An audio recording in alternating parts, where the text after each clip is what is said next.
kembali di Dokter Indonesia. Nah pemirsa, kalau ingin punya badan yang selalu fit, jauh dari masalah sendi, itu sebenarnya nggak sulit loh. Seperti bintang tamu saya hari ini yang luar biasa cantiknya hingga saat ini. Minati Atmanegara. Halo Dokter Esa, apa kabar? Aduh tetap cantik, tetap fit. Terima Rahasianya kasih. apa sih?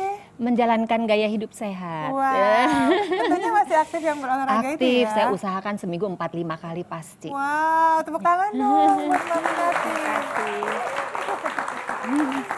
Memang kalau kita membicarakan tentang masalah persendian itu penting banget ya Mbak ya memang Penting, ya. betul. Kalau enggak nanti kita tidak bisa aktif bergerak. Betul, Iya. jadi kita tetap harus punya sendi yang kuat untuk membangun juga membantu tulang kita supaya tetap Betul, sehat. iya. Nah, untuk menjaga kesehatan sendi ternyata juga banyak sekali nih tips yang harus dilakukan.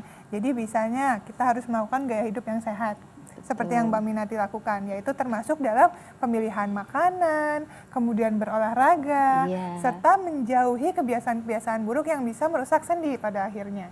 Iya, misalnya apa nih Dok? Kebiasaan buruk apa? Misalnya, nih yang pertama kita ngomongin soal gaya hidup yang berhubungan dengan berat badan dulu nih ya. Iya. Nah, berat badan kita tuh kalau misalnya tidak ideal, artinya mengalami obesitas, itu juga tentunya akan mempengaruhi kesehatan sendi kita juga. Iya, terlalu Otomatis. beban ya, jadi Iya. terlalu terbebani Terlalu ya. terbebani. Betul. Terutama juga bagian-bagian sendi seperti misalnya adanya di bagian bawah tubuh tuh yang menopang. Iya. Di lutut, atau mungkin di ankle ya. Ankle, di Kemudian panggul di mungkin ya, panggul, iya. punggung juga bisa. Nah Betul. itu kalau menahan beban badan kita nih, bobot yang terlalu besar, akibatnya juga bisa menimbulkan resiko pada persendian itu sendiri. Iya. Makanya lebih baik kita menurunkan berat badan kita ke body mass index atau indeks massa tubuh yang normal. Betul. Nah, dengan angka yang normal itu tentu akan mengurangi resiko dari cedera sendi. Jadi mengurangi beban kerja dari sendinya.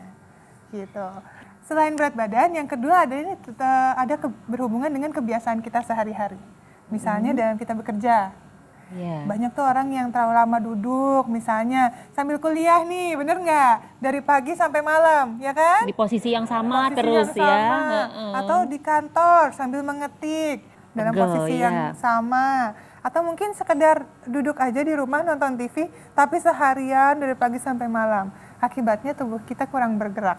Kalau kurang bergerak, akibatnya bisa mengakibatkan banyak sekali gangguan sendi yang muncul. Nah, supaya kita sendinya tetap lentur, kemudian terhindar dari resiko-resiko gangguan sendi, harus perbanyak untuk bergerak. Jadi paling nggak nih misalnya kita sambil bekerja, luangkan waktulah sejenak untuk merelaksasikan. Iya, digerak-gerakan Iya, tubuh ya kita. supaya nggak kaku Biar ya. nggak kaku. Jadi tetap ambil break setelah misalnya 1-2 jam, break 15 menit. Kemudian ada yang ketiga yaitu hubungannya dengan olahraga. Nah, kalau Mbak Minati kan tadi bilang Iya. olahraganya 4-5 kali seminggu. Betul. Wah, itu luar biasa tuh. Karena memang olahraga yang direkomendasikan memang sebanyak itu. Iya, teratur Iya. kalau bisa 30 menit sampai 1 jam ya. Iya, Heeh. itu dilakukan setiap hari lebih bagus ya. Iya, tapi Meskipun- yang nggak boleh lupa adalah pemanasannya ya. Iya betul banget. Pemanasan tuh justru banyak orang yang melewatkannya ya. Dan Iya, itu bisa dianggap nggak menimbulkan. penting. Iya itu dia.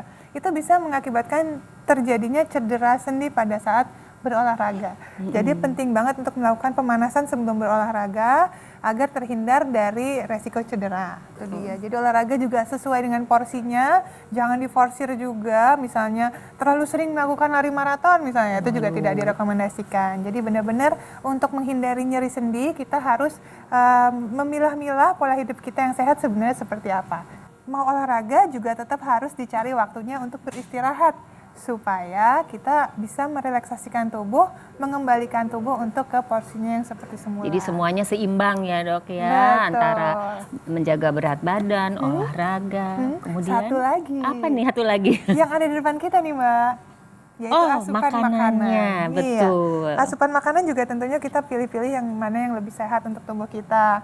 Perbanyak makan sayuran dan buah-buahan, misalnya di sini ada wortel, ada semangka, dan tentunya apel. Betul. Nah ini apa dok? Nah, ada satu makanan yang memang direkomendasikan untuk orang-orang yang punya keluhan artritis atau radang sendi, yaitu mengkonsumsi ikan laut. Ikan laut itu kan kaya akan omega 3. Iya. Nah, makanya dia bagus banget untuk membantu supaya sendi kita itu lebih baik, mengurangi peradangan yang timbul pada sendi. Tapi ikan lautnya adalah yang dicari misalnya seperti tuna, makarel, salmon, yang kaya memang akan omega 3. Kesukaan saya tuh salmon.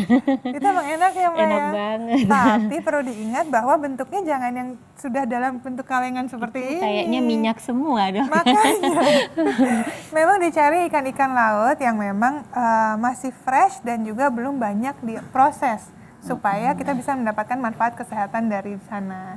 Nah, supaya tetap sehat, meredakan peradangan pada sendi dan bisa menghindari timbulnya nyeri pada sendi. Saya setuju sekali. Tapi saya juga punya tips untuk pemirsa untuk mengatasi kaku dan nyeri sendi dengan rutin mengkonsumsi nutrisi khusus sendi yang berkualitas dan terbukti manfaatnya, yaitu Viostin DS. Kaplet nutrisi sendi yang bekerja melumasi dan memperbaiki tulang rawan sendi yang terkikis atau rusak dengan cara menutrisi, memperbaiki dan membentuk cairan pelumas sendi dan tulang rawan sendi yang rusak. Sehingga sendi menjadi lentur, mudah digerakkan tanpa rasa sakit. Untuk terapi pas kaku dan nyeri sendi, cukup rutin konsumsi 3 kali sehari masing-masing 1 kaplet. Dan suplemen ini bisa dikonsumsi jangka panjang karena sendi butuh nutrisi setiap hari. Pokoknya jangan salah pilih produk lain karena hanya Viostin DS yang terbuat dari bahan baku berkualitas terbaik dan dosis tepat. Terbukti efektif dan cepat mengatasi kaku dan nyeri sendi. Ingat pemirsa, untuk memelihara kesehatan sendi, minum Viostin DS, bukan yang lain, dan saya sudah membuktikannya.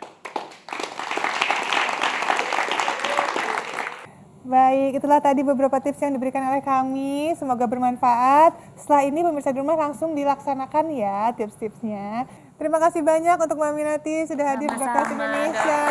Terima kasih juga. Dan pemirsa, saat lagi kami akan segera kembali, jadi tetap saksikan terus.